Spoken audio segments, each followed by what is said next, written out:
Just 12 miles from the presidential palace in Damascus, crowds chant for Bashar al-Assad's regime to fall, a statue of his father becoming the latest to topple. The dynasty's iron grip on Syria this week loosening at breakneck speed. The Syrian government is facing an onslaught from north and south. The so-called rebels, led by the Islamic group HTS, closing in on the strategic city of Homs, seizing the spoils of abandoned army outposts. We liberated Aleppo, then Homs, then we'll go to Damascus. We promise our people in the liberated areas that we'll return them to their hometown, safe and sound, with heads held high. This is a faction-torn country controlled in the red areas here by the Syrian army led by Bashar al-Assad. But it's the lightning advance of the rebel army led by HTS Tahrir al-Sham which made the first move last week in a fresh attempt to topple the Assad regime. From the north, they took the economic capital Aleppo, then the city of Hama and reaching the city of Homs. In the south, local groups gained control of Daraa, while HTS rebels claimed to have reached As-Sanamain, just 20 kilometers south of the capital Damascus, where Assad remains for now.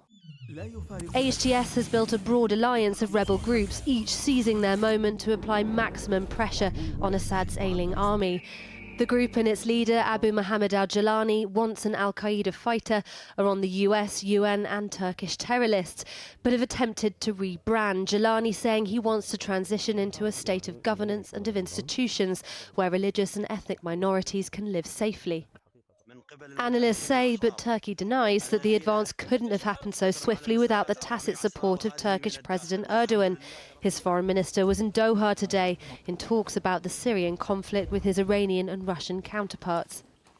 We are very much sorry for the Syrian people who became a subject of another geopolitical experiment. We are absolutely convinced of inadmissibility to use terrorists like Tahrir al-Sham to achieve geopolitical purposes, as it is being done now. Bashar al-Assad's grip on power has been propped up by military support from Russia and Iran, but both are engaged in costly hybrid wars elsewhere, not least Ukraine and Israel. Just as the Syrian army, beset by corruption, sees its soldiers surrender, with 2,000 of them fleeing across the Iraqi border, Russian and Iranian forces have withdrawn their military commanders and personnel over the past few days. The stakes for Iran are particularly high. A loss of influence here would put a dent in its arc of proxy forces from Lebanon to Iraq to Yemen, one it's squared up against Israel. More than 500,000 lives have now been lost since pro-democracy protests in 2011 gave way to a vicious and intractable civil war. As statues topple once again and city after city falls, war-weary hopes and fears harden. The Syrian regime's decades of rule tonight is teetering on the brink. Well, a short while ago, I spoke to Ismail Al-Abdullah from the White Helmets, which is the volunteer emergency rescue service which operates in opposition-controlled areas. I began asking him whether over the next 24 hours we're going to see history being made.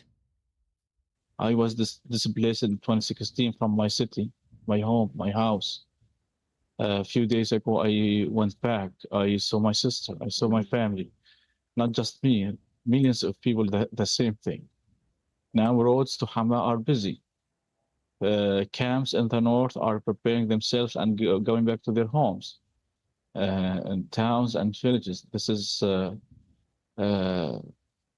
new fate. Having had to respond to all those atrocities and bloodshed that you witnessed, how do you think that you will feel if that moment comes in the next hours and Assad falls? It's a dream for me and a dream for many thousands of Syrians that just one day without blood, one day without killing, one day, just one day. Imagine that 12, 13 years, no day went without blood in Syria, no day without bombing, no day without killing, no day without atrocity. Can you see a future, though, without bloodshed in Syria? We hope that the future will be no blood, no fighting, no killing, no abducting, People can go back to their normal lives. Students can go to school without fear of bombing. Mothers can raise their children without fearing of the future, not thinking about they might lose some of their children. Those wives and sisters can hope that they can hug their brothers and sisters from prisoners or husbands or any relative that now they are missing. Ismail Al-Abdullah, thank you very much. Thank you so much.